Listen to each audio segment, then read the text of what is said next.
This is Futurebuilders podcast, and I'm your host, Teemu Uotila. I'm an enthusiastic future explorer working with a Finnish tech company. Together with my guests, we are building the future today. Are you in? This is Futurebuilders podcast with Juha Peltoniemi. He's the director of digital ecosystems at CGI Finland, heading the digital platforms team. Juha has over 25 years of work experience in international companies like AMD and Qualcomm. Working with platforms is driven by challenge of combining technology and business in new ways. Together with him, we'll be finding out what are digital ecosystems, what are the key resources for the digital platform business, what you need to think about before starting your platform business.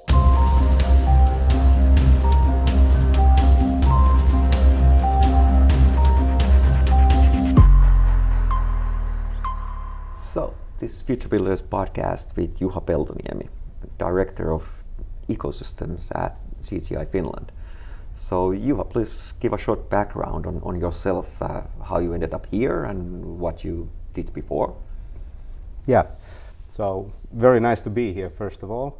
And I've been in the industry for about 25 years now, doing various things. I started up as an engineer, doing some real work, and then moved on more towards the customer interface, doing various management, business development roles, mostly in American companies, covering business in Finland, Europe, and also globally.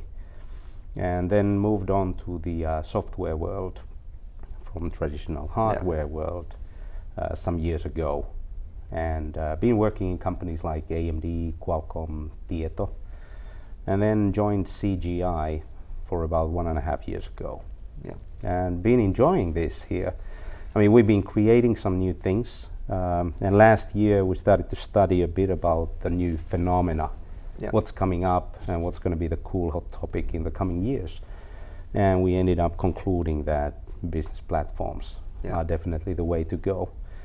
So that's my focus now here at CGI. So I'm heading the team. You're heading the business platform department. Correct.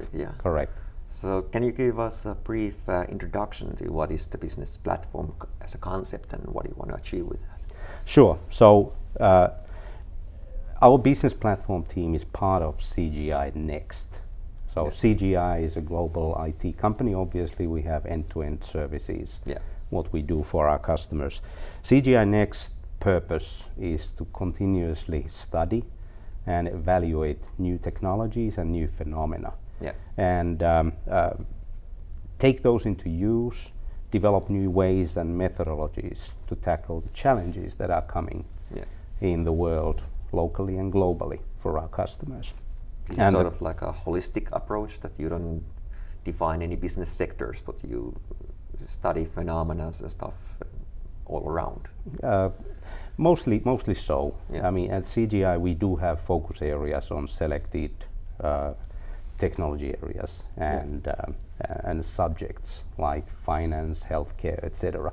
Obviously, they're doing their own job in trying to understanding how things develop there. We mostly focus on technologies that do support those areas, and obviously things like business platforms do range from industry to another industry, so they cover everything. So our aim is really to look at things from the customer perspective. I mean, customers are continuously and more facing new challenges as the technology develops. And in our discussions with the customers, we usually start by understanding what their challenges are, what they are facing at the given time, and what's their thinking about the future. We do conclude quite extensive studies of our key customers in understanding how they operate and what they see coming up in the future. So do they usually have a common fears of when it comes to the future? I think we can pull together certain things. One of the big changes, which is also related to my subject matter expertise, is the change of business models. So think about 70% of our customers are concluding that in the coming years they need to do something about their business models, which means that they got to change their way of operating. How they do it is another question, and that's what we are trying to figure out to help them in doing that.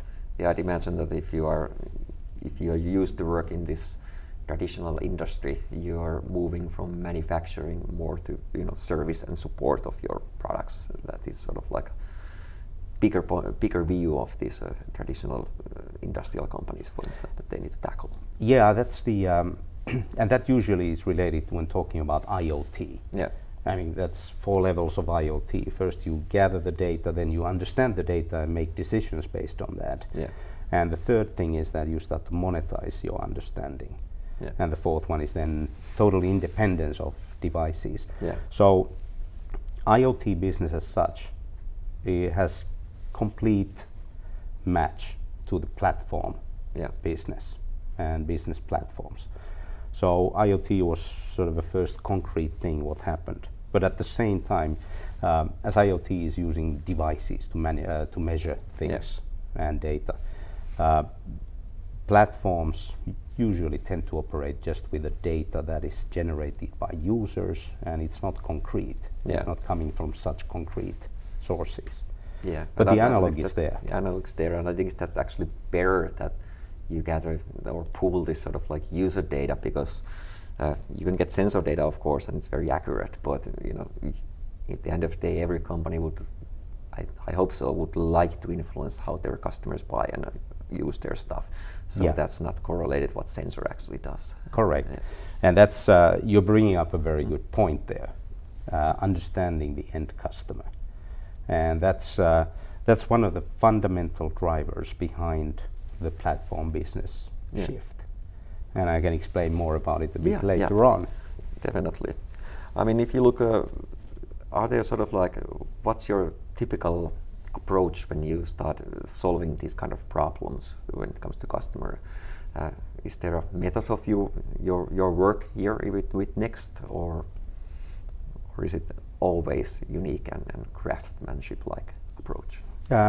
We do have some productized approaches, like certain sprint type of solutions for doing design and AI, and also business platforms. But all of those are always tailored approaches, so it's very hard to package a ready-made product. And that's also part of the whole platform principle, that making products is no longer very efficient, especially if that's a big product, because the demand keeps on changing, and you got to respond to all the different customer needs that are coming up. So that's where platform fits a bit better. Yeah. What side of your team is that you're currently working here in Finland? I mean, we're about close to 4,000 people at CGI here in Finland. Our next business unit, somewhere around 350 people. So it's 10% of the whole workforce. It's about 10% of the Finnish team. So that's a huge team in a sense. It is a big team, and obviously when talking about the new technologies, we don't just focus on business platforms. Obviously there are lots of other things. Robotics, AI, analytics, cybersecurity. So, and sometimes all of those bind together even. Well, usually they do, and more they will start to do that. Also, we are binding together the products that CGI has. So everyone starts to support each other. And the way we look at that, especially from my team, is from a platform perspective. How do you connect things together and interchange the data, share the data, so that everyone who is involved can benefit from can that. utilize it and Correct. Make sort of like these automated decisions to improve the performance. Exactly. How does your customers then, or these companies that you work with, do they usually fear all of these big tech companies like Amazons and Googles and Apples? That are these sort of companies their biggest competitors when it comes to them surviving in future business? I think some of them do. Obviously, sales and retail is going through a major change with the web stores coming up, and there, of course, the big players are offering very nice platforms. And by the way, the companies you mentioned are all platform companies, and they are the biggest ones at the moment. So there is something behind the platform concept that these guys do right, using platforms, and thus become the biggest in the world. So there definitely is a bit of a fear. I think media, retail, they are the first ones going really through a big change and a big pressure from digital offerings. But all the other industries will definitely follow. We are already seeing examples of that. And the whole idea is that your traditional business, your traditional way of working is being broken with some digital disruption. So someone breaks your value chain, which is usually manufacturing, logistics, retail, and customer. And you used to do things, you sold it to customer, you got feedback. Now suddenly there could be someone who blocks you from that feedback, and then you lose your customer understanding. You don't learn. Correct, and that's trouble for you. And there we have a lot of examples out there in the world. For example, the ebookers.com, where you book your travel. You don't go to different flight companies or airline companies anymore, or hotels. So what do those guys do? They sit there underneath the ebookers platform and wait for something to be given to them. But they don't get the information that what do people search for? Why do they search for? They cannot combine that information they don't learn with other trends. Correct. Ebookers learns it from they don't. So that's right. And then of course there are other companies building other platforms on top of ebookers. So it becomes a constant race. So the data will be always sort of like fragmented. And the data is super valuable, especially the data coming from the users. So hence I'm taking a link back to your comment about the IoT data versus the user data. So it's really about the user data that you need to gather and understand. And I think, for instance, Google does a very excellent job when it comes to this platform and ecosystem thinking that they are doing that. If you book a haircut, then it will search the nearest from your Google Maps and look your calendar automatically, and even order this self-driving car or whatever. Correct. And then you have this whole, you're controlling basically the whole ecosystem, and that's a huge value.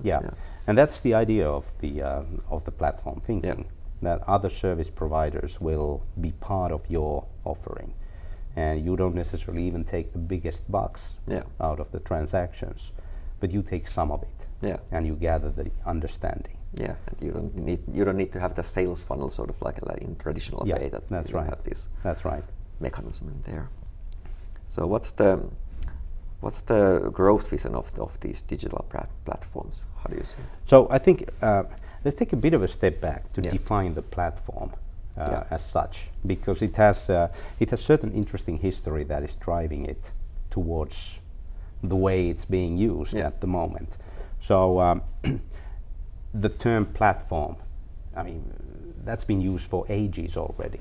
A computer motherboard is a platform where you can plug in your display card, etc., processor, etc. and the CPUs. Correct. There, An office space, an empty office space, could be a platform.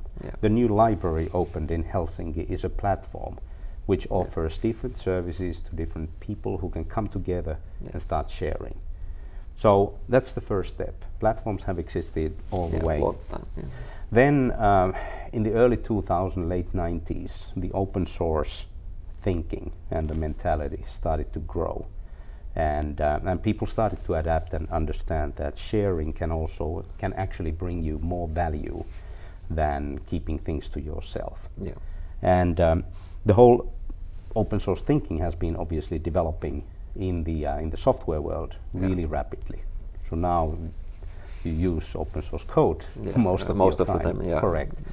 And with that, when you combine those two and add to that the cloud services, which enable easy access from anyone to develop there and to share their production with others. And then as a result of that, the amount of data that people started to generate digitally started to grow. And I'm talking about the early 2000s. Yeah. Obviously, it's been growing all the time. Yeah. But in a faster pace, of correct. course. Yeah. And it starts to speed up Yeah. even more. And the amount of data gives people a chance to start curating that or analyzing and further developing decisions based on that data. And then as this understanding grew, people started to, and normal users like you and I, Yeah. started to get a better view on what's available out there. I mean, open source opened up everything. There were no secrets anymore in most of the cases. Most of the time, yeah. Sometimes still there are. But anyways, as the consumers started to see a lot of options popping up, they started to have choice. And with that choice, they started to become more and more demanding. Yeah.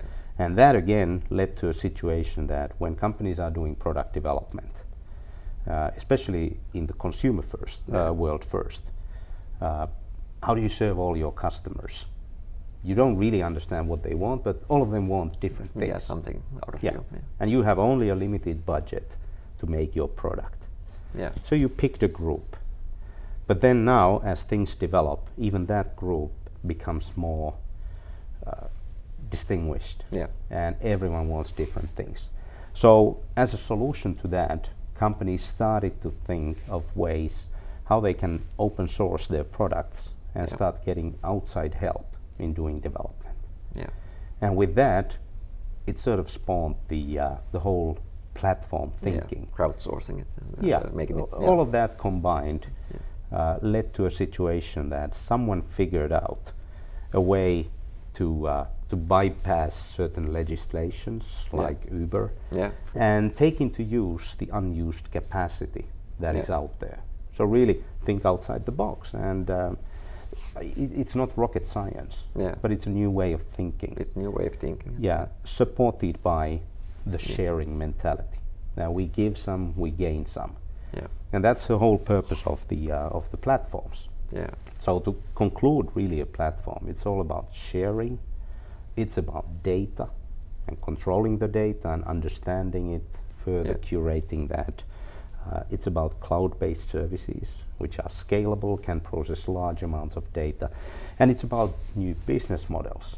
Yeah. So obviously, this is creating new ways to of do your earn business. your living. Yeah. Yeah, I think Amazon is a good example how they sort of like grow and do stuff, because they expand to whole new areas and integrate them into the Amazon system. And because US has this legislation called Sherman Act, that if you grow too big, the government will split you up. Because they want to protect consumer interests. But in, for instance, all of these tech companies' cases, it doesn't actually apply, because they want to push the consumer prices down. Correct. And Yeah. thus, they are free from that kind of legislation, and they can grow exponentially. So. yeah. Now, that's a good place to be in, and obviously they already have the big mass behind them, so they get the money to innovate and invest. But still, I think the biggest benefit for them is that they do take in third-party solutions. And I mean, you can never be more clever than the rest of the world in your single company. Yeah. So why not use the other guys? Yeah, if they can help you and you can grow together, then definitely. Yeah. So do you see these business platforms, do you see them being sort of like open source business platforms at one point, that they would be one platform provider and everyone can integrate into that and do their own business on top of it? Well, that's one of the aspects. So when talking about the platforms as such, platform usually consists of two things. You have or three things probably. You have the technology behind it, you have the business model related to it, and then you have someone operating the long-term operation. How do you keep it alive? And out of these, you can combine obviously different things.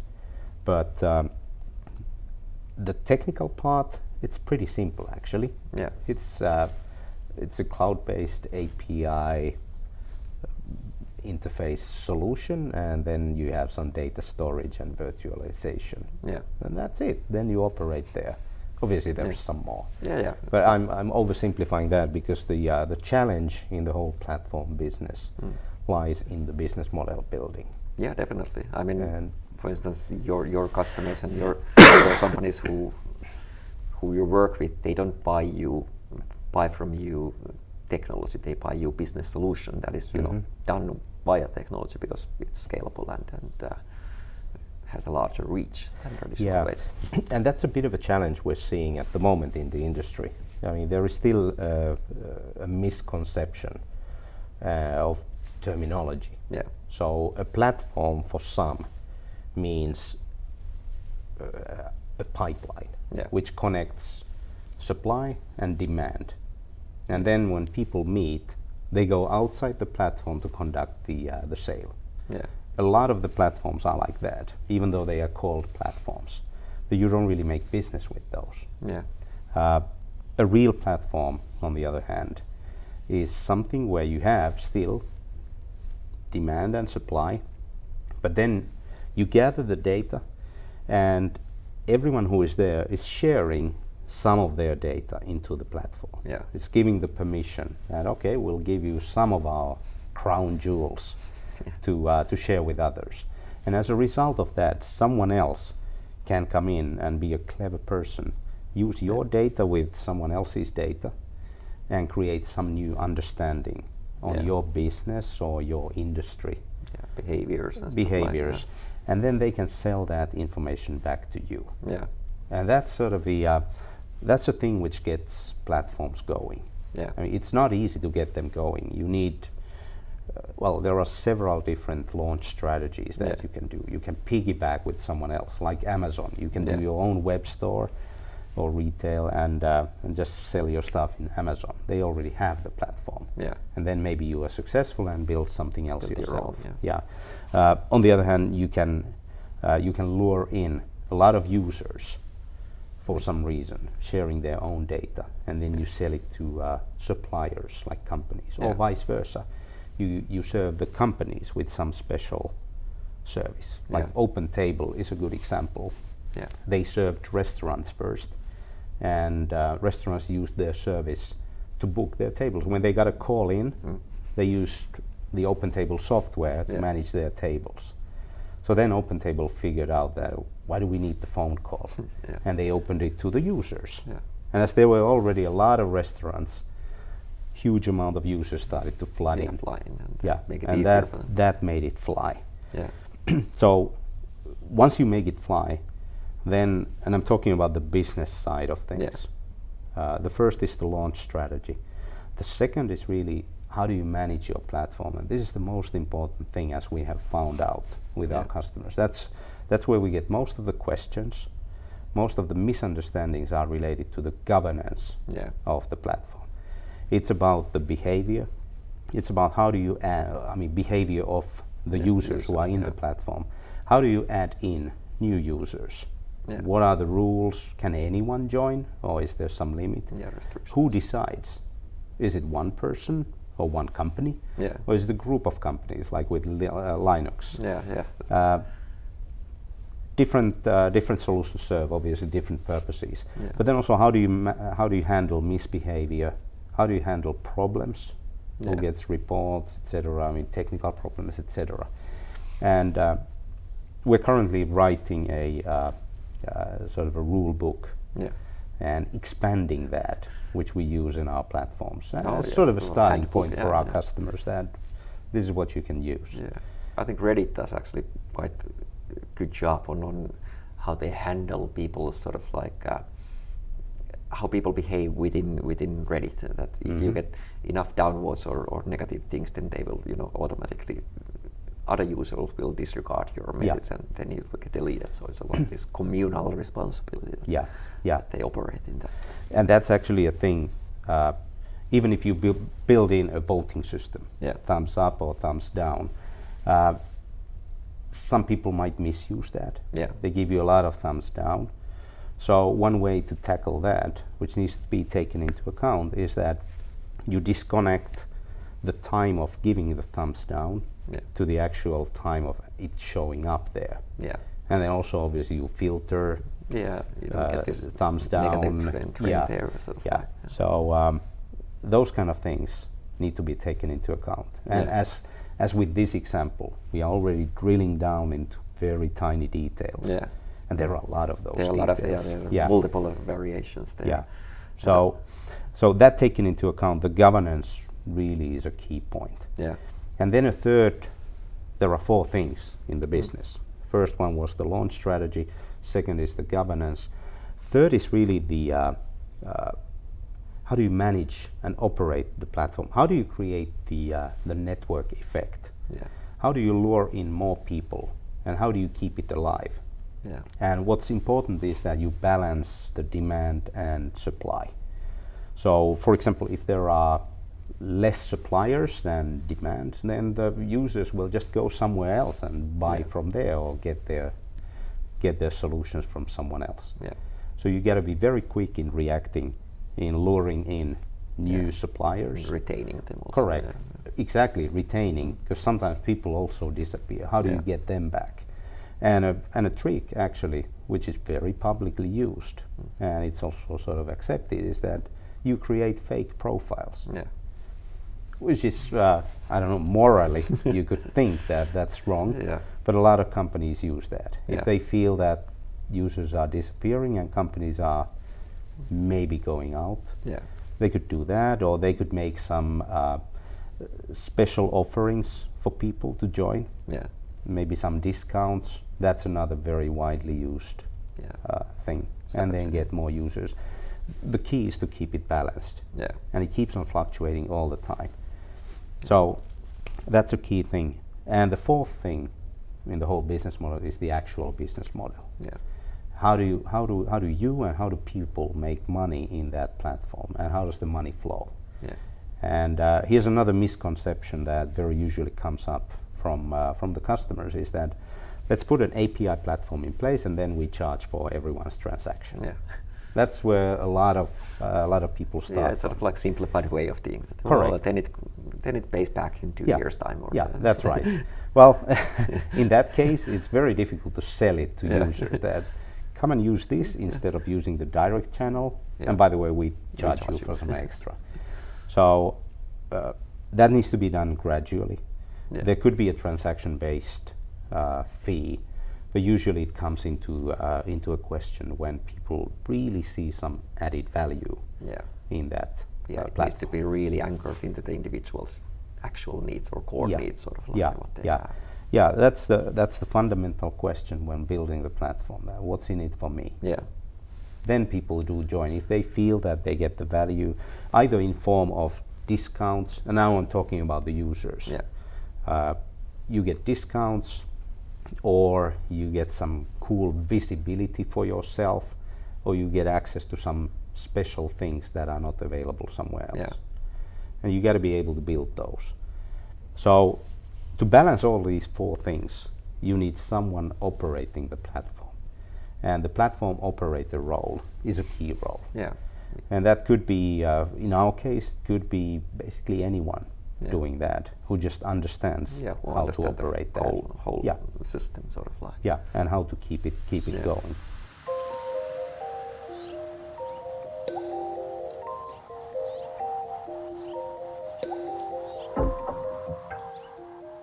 So, for instance, if you look Google, they join into this Gmails and whatnot. So they are then willing to sacrifice their privacy, and they are doing transaction with the data that they actually own. So that's an interesting concept, because people usually think that everything is free, but naturally you sacrifice something. Yeah, that's right. And that again is person's data that they are giving out in exchange for free services. Yeah. And also in the corporate world, the same analogy works there. I mean, companies could be giving out some of their internal development data, just like hackathons, but then make it a professional hackathon. So if you have a platform where you share your data, then you can share some part of your manufacturing, and then anyone out there is free to innovate on that. And one one of the prime examples is analytics. Yeah. So if you give out enough data out of a platform, there will most definitely be an analytics company who wants to chew that data, and maybe they figure out something clever there. I mean, it's a good business for them. They could be even smaller companies, but it's a way for them to earn money out of the platform. And this is sort of a future trend. Let's talk a bit about that in a few words. But that seems to be the way the world is going towards smaller companies. Smaller companies. And so then how's this growth vision on these platforms? How do you see it happening? So platforms are definitely coming. Just looking at the amount of talks and RFQs that are coming in about platforms, it's huge. Everyone is talking about that, not necessarily really understanding the principle behind it. Yeah, they are talking because their competitor is talking about That's that. Or then they are facing already the disruption that someone is hitting their value chain and they are losing their touch to the customer. So the way to get the customer back is to charge the customer, for example, charge the customer based on the usage, which means that the customer automatically through some platform provides back information how they use your product. Instead of just buying it once and then you lose them. So with this, the idea is that you keep the customers. Then also to keep the customers, you need to bring in all the time new services. And that comes to the whole network effect principle that I mentioned in the beginning. The key behind platforms is really the network effect. And with that I mean that you are able to start generating demand and supply in a growing fashion. You get this hockey stick curve. Which you make people aware of your services, sort of that they and people will share their views in social media, etc. If there's some new cool service that you can offer, which renews itself over and over again, people will come and they will stay. And with that, supply will come. And third parties will come because they see the huge amount of people that are using your platform. And this is creating a very interesting thing financially for the platform companies. I'll take Uber as an example, as everyone knows that's a definite platform company. The valuation of Uber, as they are talking about their IPO, it's $100 billion to $120 billion. It's huge. If you compare that to the whole United States automotive manufacturing industry, including Ford, Chrysler, GM, the valuation of those combined is $100 billion. So they got all their plants, factories, workers, and what does Uber have? Just themselves as a company. Company and analytics and digital platform. They have the users. And the valuation of the number of users and the data they provide and the potential and possibility what you can push back to all those users as a channel, it creates the valuation. It's immense. And of course, if you look at Uber, in long term, I'd imagine that their game plan is also in some way get to the actual automotive industry. Once you have these self-driving cars or whatever, then they will like to operate at least that fleet, not necessarily manufacture that fleet, but at least operate that fleet. Definitely, and they're moving towards that direction. Toyota made, I think it was 500 million investment into Uber's self-driving car studies. But they are thinking ahead of traditional industry, I would say. And with that, they are creating disruption. This is obviously challenging the traditional car manufacturers, as they are now in a risk of losing their touch to their end customer. If Uber buys cars from them, which are self-driving, and then users use those cars through Uber app, then the car manufacturers are in the same situation as the hotels were in this ebookers.com. Exactly. They are just suppliers of there. So they got I don't know if they need to, but they could try to figure out the direct connection to the customer in order to compete. And especially if you look car industry as a whole. I mean, like discussed earlier, it's not enough anymore that you just manufacture a car. You need to think this whole service system around it that they are doing, for instance, like what Tesla is doing and all that kind of stuff. So it doesn't. And that's a good thing. Some of the companies use platform for that. Yeah. Obviously, you wouldn't build your own service network. Yeah. You build a platform and then people connect to that. Yeah. Some companies actually produce a roadmap of their services, and they leave white boxes into the roadmap, which are open for innovation. Yeah. You just know what data will be available at that time. Plug in there and and then any third-party company could come in and start selling their solution as part of the bigger software. How do you see then? What kind of businesses actually can succeed in the future when they join this platform? What does it actually require from the organization that is doing it? Do they need to change their mentality most of the time? Yeah, I think so. I would say that the biggest challenge that the companies have is the internal resistance of change, because when a traditional company is challenged by these digital disruptors, they got to change their way of valuing their product so that they get feedback from the customers. Yeah. And to do that means that you got to serve more customers and you got to get the feedback. So you need to increase your R&D effort, which obviously is not going to be very easy in a challenging situation. So they got to think about if they could open some of their R&D to external parties and take in these open source type of solutions as part of their product. And it could be even a hardware product where they just open up the specs and someone innovates. And some like Raspberry Pi instance. Similar to that. And the internal friction of change, obviously this creates a challenge between management, R&D teams who need to give up something what they are doing. Finance organization is going to be having a huge challenge because your earnings structure is going to change. Yeah. So that's a big thing. We made a study to our customers about a lot of things, how they use their IT spending, etc., how they see the future. And the companies who are most successful have the best alignment between IT department and the management. Yeah. And that was a clear trend that we dug out of this information. Yeah, because usually IT is seen as an expense and not something that generates new.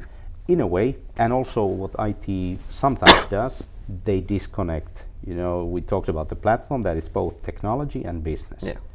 So if you build a platform from a technology perspective only, and you don't take into the business guys, then you are just building probably a pipeline where you cannot earn more money. Yeah, you might make a great product, but does it actually serve anyone then? That's right.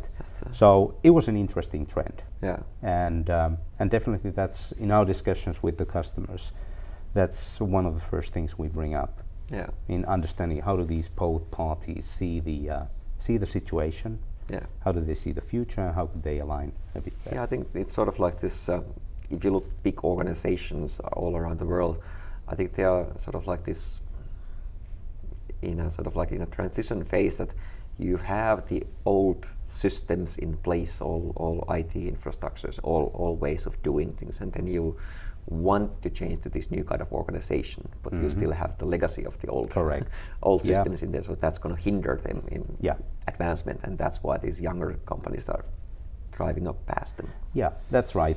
It's also that the younger companies can pretty much re-architect the solutions. And this is to my point that the company size probably will shrink. Yeah. I mean, in average, in the future, you will still have the big, massive guys, mega players, doing their thing. But then, as platforms give a possibility for anyone to access, I mean, anyone who gets access through the governance, but they can access the data, and they can provide their own services there. So then, even the smallest startups can suddenly offer their service to a big corporation, into a big corporation platform. They don't have to go through a lengthy legal negotiation, get into the supplier list, etc. Yeah, and get approval and then move at That's levels. But the other thing this is creating is then how does this small company monetize their offering? Yeah. They could license it with a license fee, or then it could be a pay-per-use type of thing if it's a frequently used technology. And this is creating a very interesting phenomena into the whole, I would say, future as we see it. As these small players can now contribute to bigger, better things. Yeah. It means that they don't have to put all of their effort into what they are doing. Yeah, but they can suddenly operate in different platforms. Yeah. They can sell their single solution to different platforms, or then they can just tailor per platform. Yeah. And that's going to have a big change on how people do their work. Yeah. And how does the work life is going to change. So take, for example, a driver who has a car.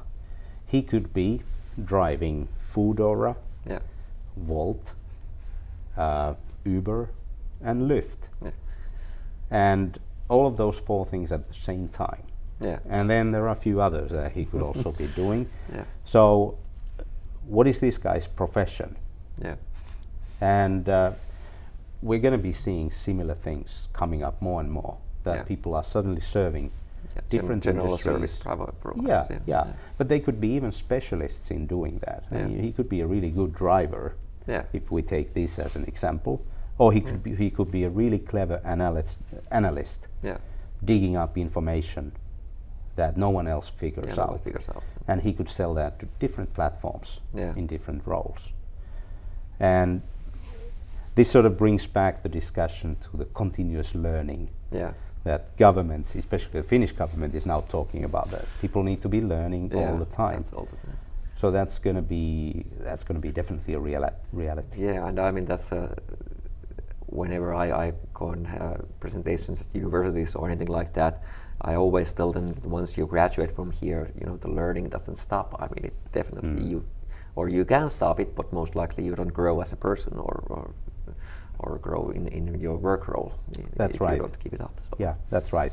Of course, there is still a demand for traditional way of working. Of course. Yeah. But these all of these sort of content-specific roles where you deal with information, be it lawyers, I don't know, even coders, IT professionals, anyone who produces some new information based on already existing information. Yeah. And sort of just analyzes things in between, is going to be at some point challenged by these kind of platform ideas. Yeah, definitely. I mean, I think it was this in the US, there's already this digital lawyer who handles your parking tickets. So basically you just input your parking ticket in there, and it will do this huge reference based on your location, kind of legislation and cases, and then files a complaint. Yeah. And I think that had a hit rate of something like 90% of those tickets were overturned. Yeah, yeah. Whereas if you put a traditional lawyer, they don't have a just high hit rate because they cannot process that much of information. Correct. Actually. That's right. Of course, you need lawyers in different situations, but that's sort of like simplified way. Yeah. And then of course, if you look, I think it was Google who made this machine learning algorithm where they analyzed people's lung X-rays, and they had this hit rate of 90% something that they could tell if you have a lung cancer or not. Right. While you have a cardiologist or this X-ray expert who analyzes, and they had 25 years of experience in that field, and they had a hit rate of 70%. Yeah, so yeah. Once again, yeah. But definitely roles like that are going to be a combination of AI and the professional expertise for any outlier cases, for example. Which kind of robotics platforms do you see being the most interesting in future? Does it relay robotics or AI or something else? That's a very good point. It certainly has some trade in it. Obviously, you are creating trade. there is some information or material exchanging owner. Yeah. But then I couldn't say a specific industry where that's going to be part of. Yeah. Because it's already seen that it's coming to healthcare, to traditional industry like forest industry. Yeah. I mean, we've made cases with those guys, and they are super clever in that and understand the value of this sort of a social product development. Yeah. Where all the big players join their forces and together build a platform for bigger good. Yeah. So I think some industries have realized this already, and some are not. I think it's about 20% who are saying that we don't even care about this. Yeah. And it's okay. No. I mean, they have a space, and at some point, if they feel a big pressure, they could always join someone else's platform. Yeah. So you don't have to build your own platform. Yeah. If you want to enter the platform business, you should study that. You should understand what's your value. Why do people use your products? Yeah. The mechanics behind it. Yeah. Yeah. And then you make the decision whether you join a platform, build your own, or just leave it be. Yeah. That's a interesting thing that most or I have also experienced same that that doesn't affect us, or we don't want to go in there. And usually I feel that they are sort of like denying that they would have a problem. I mean, of course you have these niche areas that you can survive by being as you are, but in my mind at least most of these companies will fade away in the future if they're not willing to actually get along in there. Think about how they align. Yeah, like I mentioned, 70% of the companies are really facing a business model change in the future, or are expecting that.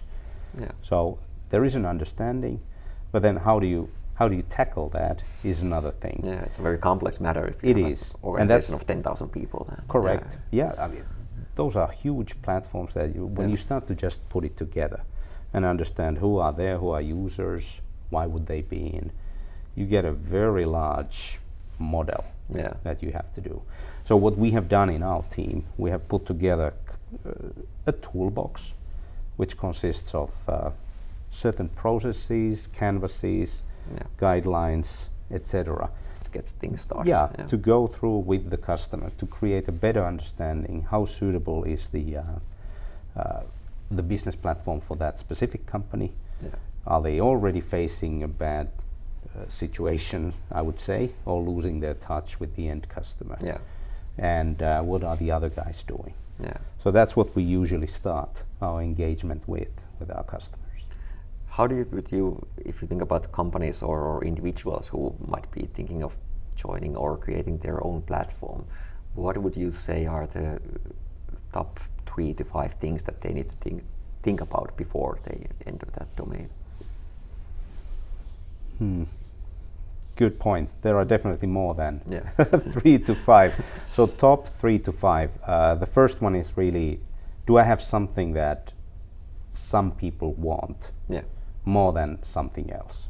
So do I have something that creates value?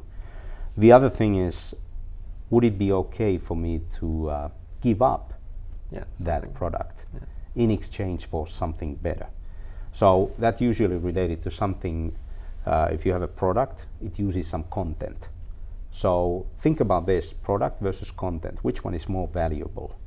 Because, for example, if you have some, device using content, if there is no content, no one buys that device. Yeah. So is it better to focus on creating the content and then the sales will follow? That's another thing. And the third one is really, who do you get into that platform? It's not necessarily the consumers. They are difficult ones. Yeah. Because getting a consumer to do something extra is super difficult. Especially nowadays, because they are living this hyper age that you get information and you expect that everything is going smoothly. Correct. They are just pressing 1 or 2 buttons and that's it. Yeah. But then on the corporate world, obviously, are you serving some group of customers that could benefit from that? And if you then open up your data, could you bring something else to them, which creates a sales argument towards them? So it's both ways. How do you make money? And how do you create more value with the minimal R&D investment? Yeah, that's sort of like an interesting point, by the way. in your cases, how do you sort of like manage the expectations when people are building this platform? Because I'd imagine that most of them will think that this will save them totally and they don't need to do any work, and then it will create instant revenue stream for them. Yeah. I mean, it's through the analysis. The toolbox which I mentioned has certain initial steps that pretty clearly, through examples and case studies, sets the expectation level to a correct thing. And I think we try to be pretty conservative with that.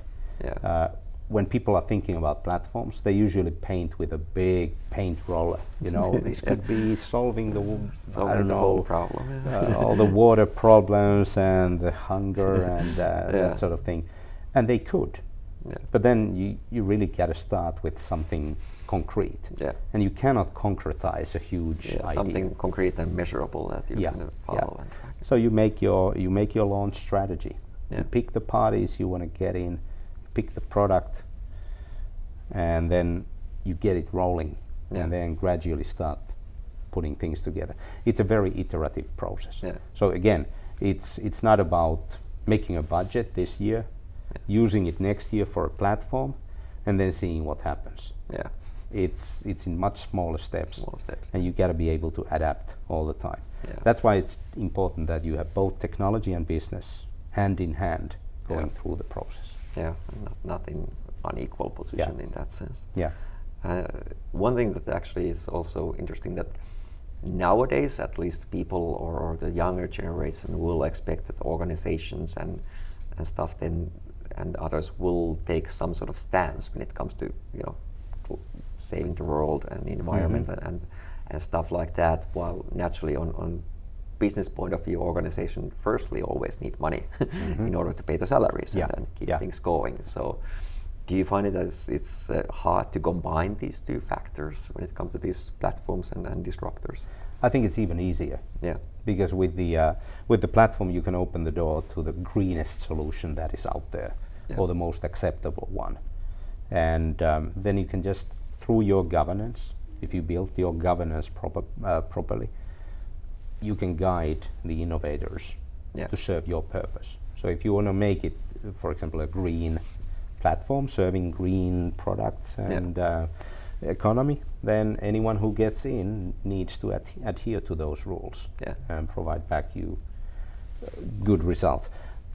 So you're in control in that. I would say it doesn't make it any more difficult. It's actually easier. It's more transparent in that sense.